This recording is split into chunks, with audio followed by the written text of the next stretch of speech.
The crystal chandeliers sparkled overhead in the grand ballroom of the Ritz-Carlton, their light dancing off the champagne flutes held by the gathered employees and their families. I adjusted my simple gray uniform, feeling somewhat out of place among the designer suits and evening gowns. But I had made a promise to my son, and Thomas Walker never breaks his promises. "Why is the cleaning staff mixing with us?" A sharp voice cut through the elegant chamber music playing in the background. "Today's event is supposed to be company only. This is completely inappropriate." I turned to face the speaker, a woman in a crimson dress that probably cost more than my monthly salary as a janitor. Her perfectly manicured hand gripped the champagne flute so tightly, I worried it might shatter. Mrs. Patricia Stone, the VP's wife, looked at me as if it were something stuck to the bottom of her expensive stilettos. "This is a gathering for first-class people who work at a first-class company," she continued, her voice dripping with disdain. "This isn't a place for poor people, understand?" The surrounding conversations died down as people began to take notice of our interaction. I could feel their eyes on us, some curious, others embarrassed, and a few showing hints of amusement at what they thought would be evening entertainment. "Excuse me, my son works at this company," I began politely, trying to defuse the situation. I never got to finish that sentence. The sound of liquid splashing preceded the cold sensation of champagne soaking through my uniform. The expensive bubbly dripped down my face and onto the polished marble floor, the same floor I had spent hours cleaning just the day before. "How dare a mere janitor talk back?" Mrs. Stone's voice rose an octave higher. "A poor person who's probably never even tasted champagne. Well, here's your chance to experience it. I'm being generous, aren't I? How does first class taste? Though I thought you could tell the difference. Clean yourself up, you eyesore." Her laughter echoed through the now silent ballroom, but I noticed it was slightly forced, as if she were performing for her audience rather than expressing genuine amusement. What she didn't realize was that this performance would soon become her greatest regret. I reached for my pocket handkerchief, the same one I always carried, a habit from my consulting days, and calmly wiped my face. The champagne was indeed excellent, I noted absently. Moet and Chandon, if I wasn't mistaken. I had ordered several cases of it back when I was advising luxury hotels in the 90s. I'm Thomas Walker, 65 years old. My story begins long before this moment of public humiliation. To understand how I ended up here, soaked in champagne at my son's company rally, we need to go back to where it all started, a small diner in the outskirts of Boston, circa 1974. The smell of coffee and bacon grease filled the air as I wiped down the counter of my parents' diner. The vinyl booths had seen better days, their red surfaces cracked and worn from years of loyal customers sliding in and out. The neon sign outside flickered weakly, much like the diner's prospects at the time. It was a quiet evening, only a few regulars nursing their coffee cups. I was supposed to be studying for tomorrow's chemistry test, but instead, I found myself eavesdropping on my parents' conversation in the back office. The door was slightly ajar, and their worried voices drifted out in the kitchen. "What should we do? With business like this, we're going to have to close down." My father's voice was heavy with resignation. "Yeah, we're not likely to get more customers. Maybe it's time," my mother replied, her usual cheerfulness absent. My heart clenched at their words. The diner wasn't just a business, it was our life, our home, our everything. The thought of losing it was unbearable. I spent that night tossing and turning in my bed, my mind racing with possibilities. The next morning, I burst into the diner's kitchen before my parents had even finished setting up for the day. My mother was counting coffee filters while my father worked on his famous home fries, the potatoes sizzling on the well-worn griddle. "Mom! Dad! I have an idea!" I announced, practically bouncing with excitement. The notebook I'd filled with calculations and plans the night before was clutched tightly in my hands. My father turned from the griddle, raising an eyebrow. "Thomas, shouldn't you be getting ready for school?" "This is more important," I insisted, spreading my notebook on the prep counter. "Let's give discount coupons to our regular customers. Look, I've designed them already." I pointed to my rough sketches. "We'll write their names on the back here, but make it so they can't use the coupons themselves. That way they'll have to give them to other people." My parents exchanged a glance I'd come to recognize, the one that said, "What is this boy up to now?" But there was something else in their expressions too, a tiny spark of hope. "Son," my mother began gently, "that would mean giving away food at a discount when we're already struggling." "But think about it," I persisted. "Mr. Johnson from the auto shop, he knows everybody who comes through town. Mrs. Martinez, she runs that big daycare center. If they give out coupons, we'll get whole new groups of customers." My father wiped his hands on his apron and picked up my notebook. "You stayed up all night working on this, didn't you?" I nodded, trying to stifle a yawn. I did the math too. Even with the discount, if each regular customer brings in just 2 new people, we'll make more than we do now. To my surprise, my father started chuckling. "Ellen," he called to my mother. Our son's turning into quite the businessman." My mother joined his laughter, but I could see tears in her eyes. "Well," she said, "I suppose we've got nothing to lose." That's how Operation Save the Diner began. We printed the first batch of coupons that very afternoon. Nothing fancy, just simple cards offering 15% off any meal. I spent the next few days personally handing them out to our regulars, explaining the concept to each one. The response was immediate. Mr. Johnson, true to my prediction, handed them out to every customer who came to his auto shop. Mrs. Martinez sent them home with all her daycare parents. Even old Mr. Peterson, who ran the hardware store, kept a stack by his register. Within a month, we started seeing new faces in the diner. By the end of the second month, we had to add extra chairs during the lunch rush. My mother's famous meatloaf started selling out regularly. My father had to start prep work an hour earlier each morning to keep up with demand. "Thomas!" My father called me into the kitchen one Sunday morning, about 3 months after we started the coupon program. The diner was packed, the line stretching out the door. "I think it's time we hired some help." I looked around at the bustling kitchen, and my parents' tired but happy faces, and felt a surge of pride. "Really? We can afford that now?" My father pulled me into a quick hug, something he rarely did. "Thanks to you, son. Thanks to you." That success marked the beginning of my journey into the business world, but I didn't know it at the time. Watching our small family diner transform from a struggling business into a thriving local hotspot taught me lessons that would shape my entire career. The importance of understanding people, the power of word of mouth, and the value of getting your hands dirty to solve problems. Life moved forward, and soon I found myself sitting at our kitchen table, the same table where I'd done my homework while helping at the diner, discussing college plans with my parents. The diner had expanded to 3 locations by then, each one as successful as the first. "Everyone's going to college, so I'd like to go too," I said hesitantly, pushing my acceptance letter across the table. "Will the tuition be okay?" My parents exchanged one of their looks before my father burst out laughing. "What are you talking about? Who do you think made all this success possible?" My mother reached out across the table and squeezed my hand. "Don't worry about tuition. Do whatever you want. Thank you, really. It's all thanks to you." Those words struck something deep inside me. The joy in their voices, the pride in their eyes. It made me realize what I wanted to do with my life. I wanted to help other businesses the way I helped our family diner. I wanted to create more success stories, more moments of triumph for hardworking people who just needed a fresh perspective. That decision led me to pursue business consulting, but my approach would turn out to be quite different from the norm. While other consultants worked from corner offices and created elaborate PowerPoint presentations, I preferred to roll up my sleeves and work alongside the people I was helping. My unconventional approach to consulting began during my first assignment. The client was a struggling restaurant chain, not unlike my parents' diner had once been. Instead of starting with financial statements and market analysis, I showed up at one of their locations at 5 a.m., dressed in a cook's uniform. "You must be the new hire," the kitchen manager said, barely glancing at me. "Get started on prep work. We open in 2 hours." For the next week, I worked every position in that restaurant. Cook, server, dishwasher, host. I learned more about their problems in those 7 days than I could have in a month of boardroom meetings. The real issues weren't in their profit margins or marketing positioning. They were in the everyday details that corporate executives never saw. This hands-on approach became my trademark. Companies started specifically requesting Thomas Walker, the hands-on consultant. I would appear as an entry-level employee, a customer, or whatever role would let me see the true heart of the business. "Mr. Walker," a publishing executive once said to me, "we'd love to have you write a book about your methods. Your success rate is remarkable." I declined, as I always did. "Each business is unique," I explained. "What works for one might sink another. I wouldn't want people treating my experiences as a one-size-fits-all solution." My career was soaring, but at home, storm clouds were gathering. My son Kevin was growing up, and I was missing it all. The irony wasn't lost on me. I was helping other businesses thrive while my own family life was crumbling. One particularly painful memory stands out.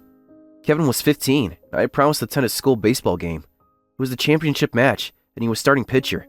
That morning, I received an urgent call from a client facing bankruptcy. "Dad," Kevin said as I packed my briefcase, his baseball uniform already on. you promised you'd be there." "I'm sorry, son. This is an emergency. The company might go under if I don't help them today. Hundreds of people could lose their jobs." "What about your job as my dad?" His voice cracked slightly. "Can't someone else handle it? Just this once?" I hesitated, my hand on the briefcase. "I have responsibilities, Kevin. I have to see this through. You'll understand someday." "Whatever," he shouted, his face reddening. "I guess family doesn't matter to you. Go save someone else's family. You clearly don't care about your own." He stormed out, leaving me standing in the hallway. My wife Helen appeared from the kitchen, her expression disappointed but not surprised. "Thomas," she said softly, "he pitched a perfect game today, won the championship. His teammates' parents all took photos together afterward. I took some too, but it's not the same." That night, I sat in my home office, staring at the growing stack of consultation requests on my desk. Each one represented another family's livelihood, another business that needed saving. But at what cost? The sound of Kevin's door slamming echoed in my memory. The rift between us grew wider with each missed dinner, each canceled weekend plan, each absent parent-teacher conference. Even after he graduated college and started his own career, our conversations remained stilted and formal. "Kevin's doing well at work," Helen would tell me over dinner. "He's been promoted twice already. He has your business sense." "That's good," I would reply, pretending not to notice how she emphasized the "your." "He asked about you the other day," she continued. "Wonder if you were still traveling so much." I pushed my food around the plate. "The work doesn't stop." "No," she sighed. "I suppose it doesn't." Years passed this way, with Helen serving as our reluctant intermediary, until finally, at my wit's end, I asked her for help. "Really, you're both so stubborn. Like father, like son." She laughed, but there was wisdom in her eyes. "Leave it to me. I have an idea." Helen's plan started with a dinner reservation at Giovanni's, the Italian restaurant where we celebrated Kevin's high school graduation. One of the few family memories we all shared without tension. As I adjusted my tie in the mirror that evening, my hands were shaking slightly. "Stop fidgeting," Helen scolded gently, straightening my collar. "You look fine. Just remember what we discussed. No business talk unless Kevin brings it up." The restaurant hadn't changed much over the years. The same red and white checkered tablecloths, the same warm bread served in wicker baskets, the same photos of Rome on the walls. Kevin was already there when we arrived, looking every inch the successful executive in his tailored suit. Mom? Dad? He stood to greet us, hugging Helen warmly and giving me a stiff nod. "You look well, son," I said, trying to keep my voice steady. "The corporate world suits you." Helen kicked me under the table. "No business talk. Right." "Now, for the surprise," she announced after our appetizers arrived. The way she said it made me suspect that she had more planned than just the letter writing she prepared for us. I reached for Kevin's letter in my pocket, but Helen gently held my arm down. I looked at her, confused. She just smiled and nodded towards Kevin, who was pulling out his own letter. Kevin cleared his throat and began reading. "Dear Dad, I used to resent you for never being around, but I realize now that I could go to college and live comfortably because of you. Thank you." There was a hint of sarcasm in his voice, but also something else. Vulnerability I hadn't heard from him in years. Helen must have asked him to write it, but the words felt genuine. "Now for the next surprise," she said, winking at me. My hands trembled slightly as I unfolded my letter. "Dear Kevin, I wasn't a good father. I'm sorry about that, but I want you to know that I've always cared about you. I'm grateful that you've grown into such a fine man." The words felt inadequate as I read them out loud, but Helen wasn't done yet. "And there's one more surprise," she announced, pulling out her own letter. "To Thomas and Kevin. You both probably wrote awkward letters. Stop being around the bush and just get along, will you?" A moment of silence followed. Then Kevin chuckled. "Mom, wasn't this supposed to be a surprise for Dad?"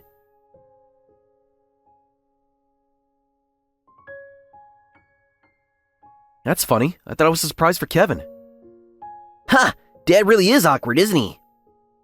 The sound of my son's genuine laughter, something I hadn't heard in so long, made my eyes well up. I quickly dabbed at them with my napkin, pretending to wipe sauce from my mouth. "You're just as awkward, Kevin," Helen said fondly as she started serving more garlic bread. "Now, let's eat before everything gets cold." That dinner marked a turning point in our relationship. But we were both busy professionals now. We made time for occasional outings together. Sometimes it was just a quick lunch, other times a weekend fishing trip. Each meeting helped bridge the gap of years of absence I had created. Then came my retirement at 65. I was looking forward to a quiet life with Helen. Maybe some gardening, definitely keeping our house spotless. I'd always found satisfaction in making things clean and orderly. But life had other plans. One evening, Kevin showed up at our house unannounced. He looked exhausted, his usually immaculate suit wrinkled, his tie loosened. "Dad," he said without preamble. "I need your help." I gestured for him to sit down, concerned by his appearance. "What's wrong, son?" "The company, it's not good. On paper, everything looks fine. Profits are up, stock prices are stable, but something's wrong, I can feel it." He ran a hand through his hair, a gesture so like his teenage self that it made my heart ache. The culture has changed. People aren't happy. There's infighting, politics. I don't know how to fix it. What do you want me to do? Come work for me, he said. Be my eyes and ears on the ground. You've always been good at spotting problems others miss. When I hesitated, Kevin did something he'd never done before. He bowed his head to me. Please, Dad, I need your help. All right, I agreed, but on one condition. I want to work as part of the cleaning staff. Kevin's head snapped up. What? But Dad, with your experience, you could be a senior advisor or... The cleaning staff, I repeated firmly. But trust me, son, there's no better way to understand a company than from the ground up. My first week as janitor was enlightening. Amazing how much you can learn about a company's culture from its trash bins and break rooms. Every coffee stain told a story, every crumpled memo revealed a secret. The executive floor was particularly telling. While the public areas gleamed with expensive furniture and abstract art, the employee break room had a broken coffee maker and chairs that wobbled. Small details, perhaps, but they spoke volumes about priorities. It was during my second week that I had my first encounter with Mrs. Stone. I was cleaning the entrance windows around lunchtime, carefully removing fingerprints from the glass, when the click of designer heels announced her approached. Excuse me, could you lend me something to wipe with? Her voice carried that particular tone of someone who viewed asking for help as beneath them. I turned to face her. Designer clothes that probably cost more than my monthly pension, diamond earrings that caught the sunlight, and an expression that suggested she was doing me a favor by acknowledging my existence. Sure, just a moment, I replied, reaching into my pocket for my handkerchief. It was one of my old ones from my consulting days, my initials embroidered in the corner, a detail she didn't bother to notice. Without a word of thanks, she snatched and began wiping her high heels. I'm going to lunch with that handsome new hire, she giggled, sounding more like a teenager than a VP's wife. Have to look perfect. This is so exciting. Then, as if it were the most natural thing in the world, she threw my handkerchief on the ground. Wait, please, I started to say. She cut me off with a sharp glare. What? Do you have a problem? Well, A janitor acting all high and mighty. She looked down at the building entrance. By the way, there was mud at the company's entrance. Isn't that your fault? Make sure you earn your meager salary. That's what bottom feeders like you are for. It had been pouring rain all morning. Despite my best efforts, some mud had been tracked in. I made a mental note to check the entrance more frequently on rainy days. Before I could respond, her demeanor completely changed as she spotted someone behind me. Oh, over here, let's go, she called out in an artificially sweet voice. She quickly linked arms with a young executive and started away, leaving my handkerchief lying in the dust. That evening, as I was finishing up my rounds, Kevin stopped by. He had taken to checking in on me at the end of each day, though he was careful to maintain our cover story in public. How's the work, Mr. Walker? He asked formally, aware of the security cameras. Just fine, sir. Though we might need to look into getting some new entrance mats for rainy days. He nodded, making a note on his phone. Then in a lower voice, Dad, are you sure about this? You don't have to keep with the janitor act. I'm learning a lot, I interrupted. Did you know the break room on the 3rd floor has had a broken microwave for 3 weeks? No one's put in a request to fix it because they're afraid of being seen as complainers. Kevin's brow furrowed. That's concerning. And have you noticed how people from different departments never mix during lunch? Marketing sits with marketing, accounting with accounting. There's no cross-pollination of ideas. I hadn't realized. He looked troubled. What else have you noticed? I smiled, remembering similar conversations from my consulting days. Give me time, son. I'm just getting started. A month later, the company announced the upcoming rally at the Ritz-Carlton. The current CEO was retiring and a new one would be appointed. The news created quite a buzz, especially since the identity of the new CEO was being kept under wraps. Are you sure about this timing? I asked Kevin during one of our evening debriefs. There's a lot of anxiety among the employees about the change in leadership.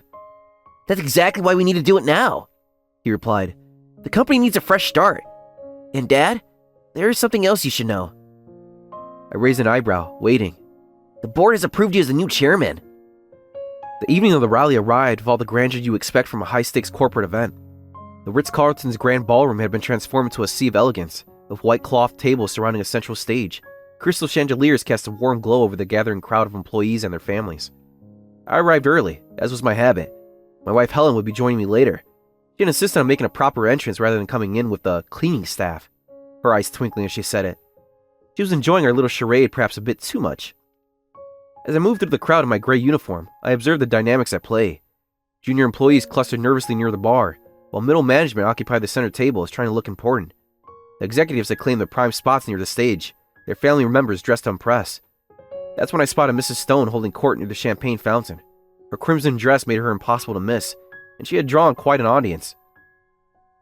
"Oh, you simply must hear about my recent trip to Paris," she was saying, gesturing with her champagne flute. "The boutiques there, they understand quality in a way Americans never will." Her admirers nodded enthusiastically, though I noticed a few eye rolls among the junior staff behind her. One young woman in accounting, Sarah, I remembered from my cleaning rounds, looked particularly uncomfortable. "Mrs. Stone?" Sarah ventured timidly. "About the charity initiative we discussed." "Oh, darling, not now." Mrs. Stone cut her off with a wave. "This isn't the time for such dreary topics. Though speaking of dreary..." Her eyes landed on me, and her perfectly painted lips curved into a predatory smile. What followed was the confrontation we opened with. The champagne, the insults, the laughter. Now you understand the full weight of the moment, the months of observation and careful planning that led to it. After she doused me with champagne, the room fell silent. You could have heard a pin drop on the marble floor. I calmly pulled out my handkerchief, a fresh one, not the one she had thrown away weeks ago, and wiped my face. "Mrs. Stone?" I said quietly, but in the silence my voice carried. "Do you remember a handkerchief you borrowed a few weeks ago? The one you used to clean your shoes?" Her face showed a flicker of recognition, quickly replaced by defiance. "Why would I remember anything about a janitor's dirty handkerchief?" It had initials embroidered in the corner, TW. I paused, letting that sink in. Thomas Walker. "So what?" She snapped, but there was a note of uncertainty in her voice now. "Those same initials appear in the documents the board signed yesterday, appointing the new chairman of the company." I straightened my shoulders, no longer playing the role of the humble janitor. "Perhaps you've heard of me. Thomas Walker, the business consultant?" The color drained from her face so quickly I worried she might faint. Behind her, her husband, the VP, had gone equally pale. I didn't..." she stammered. "Ladies and gentlemen," Kevin's voice boomed through the sound system as he took the stage. "I'd like to introduce our new chairman, my father, Thomas Walker." Silence erupted into confused murmuring as I made my way to the stage, the champagne still dripping from my uniform. Kevin handed me the microphone and I faced the crowd. "Good evening," I began. "I apologize for my appearance. I seem to have had a slight accident with some very expensive champagne." A ripple of nervous laughter went through the audience. But perhaps that's fitting, because tonight, we're going to talk about appearances versus reality, about what makes a company truly first class. Standing on that stage in my champagne-soaked uniform, I looked out at the sea of faces before me. Some showed shock, others embarrassment, and a few, particularly among the junior staff, displayed barely concealed grins. "For the past month, I've been working as a member of the cleaning staff," I continued.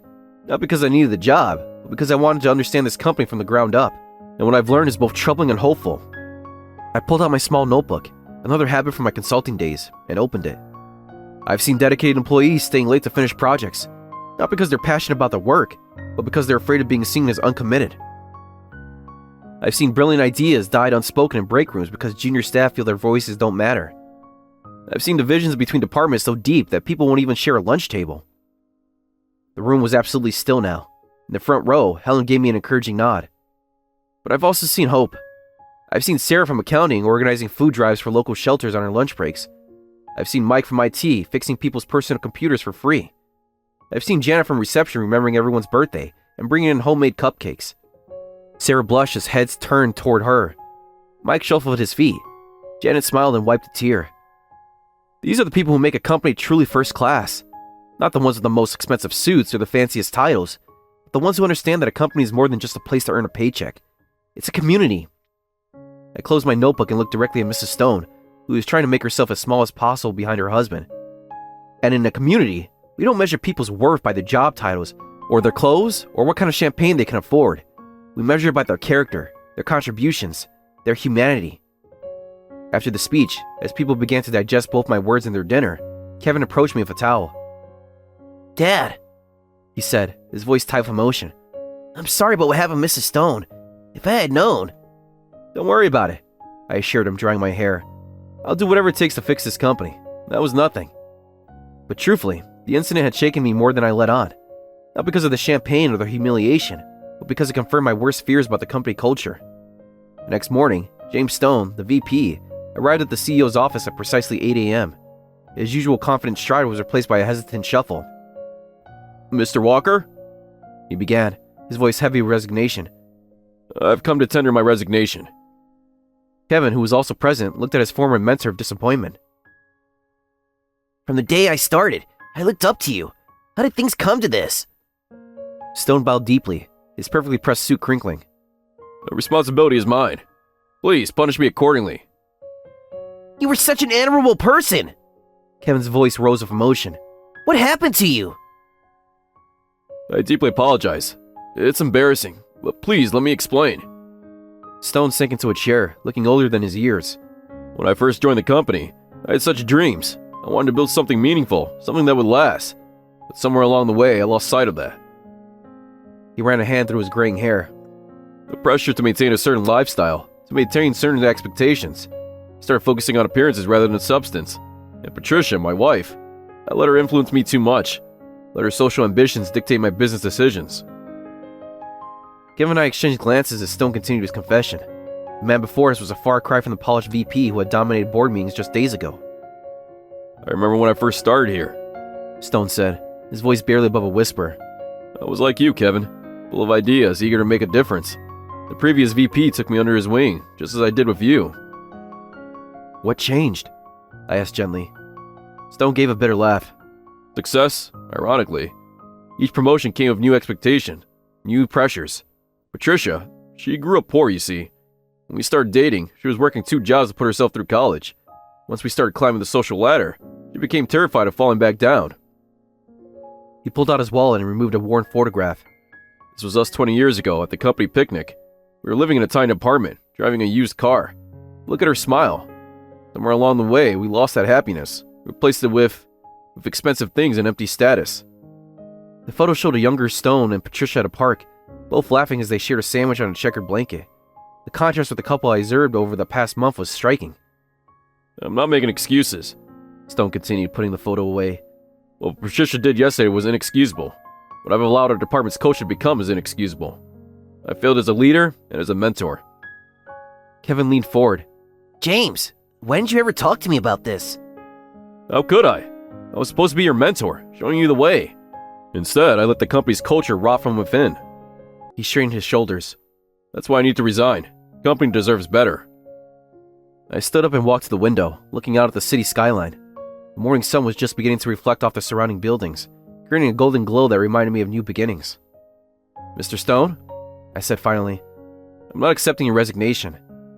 Both he and Kevin looked at me in surprise. "But sir, after what had happened."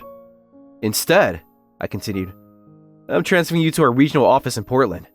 It's a step down in title of pay, but it's also a chance to start fresh. Sometimes we need to take a step back to move forward." Stone's eyes widened. I don't understand." "In Portland, you'll be working directly with our small business clients. No corporate politics, no social pressures. Just honest work helping people build their dreams." I turned to face him fully. "It's what you were good at before you lost your way. It's what Kevin saw in you when you were his mentor." "But Patricia, she'll never agree to leave the city." "That's a conversation you need to have with your wife. Maybe it's time to show her that photograph again. Remind her of who you both used to be." A tear rolled down Stone's cheek. "Why would you give me this chance?" "Because 30 years ago, I was just like you. So focused on success that I nearly lost what mattered most." I glanced at Kevin. "Sometimes we need someone to believe in us when we stop believing in ourselves." Stone stood up, his posture straighter, the glimmer of his old confidence returning. "Thank you, Mr. Walker. I won't let you down." After he left, Kevin turned to me. Are you sure about this, Dad? "Do you remember what you told me when you asked me to help with the company? You said something was wrong, but you couldn't put your finger on it." Yes? "Well, the problem isn't just a few bad apples or misguided executives. It's about losing sight of what makes a company truly successful. It's people. Every person, from the CEO to the newest intern, to the cleaning staff, contributes to the company's culture." In the weeks that followed, the company began its transformation. My first official act as chairman was to implant what I called the Bridge Program, a mandatory rotation of executives through different departments, including a week working alongside the cleaning staff. Dad, the board members are skeptical. Kevin warned me during one of our morning meetings. They think it's beneath their dignity. I smiled, remembering my own experiences over the past month. And they're exactly the ones who need it most. The results were almost immediate. Mark from marketing discovered that the shipping department had innovative ideas for product packaging. Sarah from accounting's charity initiative became an official company program. Even the break rooms began to fill with people from different departments, sharing ideas over coffee. One morning, about a month after the rally, I received an unexpected email from Portland. It was from James Stone. Here, Mr. Walker. I wanted to share something with you. Yesterday, Patricia and I had dinner at a small diner near our new apartment. The owner came to our table. Apparently, she noticed we've been coming in regularly. She asked if everything was okay for our meals, and Patricia, she actually got tears in her eyes. This reminds me of where James and I had our first date, she told the owner. We were so happy then, just starting out. The owner pulled up a chair and listened to our story. By the end of the evening, Patricia was helping her brainstorm ideas for attracting more customers. The old Patricia would have considered such a conversation beneath her. Something's changed since we moved here. This morning, she surprised me by suggesting we volunteer at the local food bank. We have so much, she said. Maybe it's time we gave something back. Thank you for not giving up on us. Best regards, James. I showed the email to Kevin, who read it with thoughtful expression. You know, Dad, He said afterwards. I've been thinking about what you said about understanding a company from the ground up. I'd like to try it myself. I raised an eyebrow. The CEO working as a janitor? Why not? You did it. He grinned. Besides, I need to understand what you saw during your month of undercover work. And so, every Friday afternoon, the CEO of the company could be seen mopping floors and emptying trash bins, chatting with employees who previously been too intimidated to approach him. The sight of Kevin in a cleaning uniform became a symbol of our new corporate culture. Helen, ever practical, had the final word on the matter during one of our family dinners. "Well, Thomas?" she said, serving an extra portion of lasagna to Kevin, who was tired from his afternoon of cleaning. "It seems you managed to fix both a company and a family at the same time." "I had help," I replied, watching my son dig into his dinner with the same enthusiasm he'd shown as a teenager. Sometimes the best way to rebuild something is to start from the ground up. And sometimes, Kevin added with a smile, the best way to lead is to serve. as I looked around our dinner table, at my wife who never lost faith in her stubborn boys, at my son who'd grown into a leader who wasn't afraid to get his hands dirty, at the family we'd rebuilt, I realized that every cleaning job, whether it's clearing away physical dirt or clearing away the barriers between people, is really about making room for something better to grow. Sometimes people make mistakes because of small misunderstandings or minor cracks in their relationships. Unless these mistakes are corrected, someone will keep shedding tears. When you can't notice your own mistakes, or even if you notice them but can't fix them yourself, it's okay to ask for help. I don't want to see anyone else cry. That's why I'm committed to rebuilding this company, making it my final, perhaps most important job. Because in the end, a truly first-class company isn't built on designer suits or expensive champagne. It's built on the dignity, respect, and potential of every person who walks through its doors, whether they're carrying a briefcase or a mop. As Helen would say, sometimes the best way to clean up a mess is to get your hands dirty. And sometimes, the most valuable lessons come from the most unexpected places, even from a 65-year-old janitor who turned out to be something more.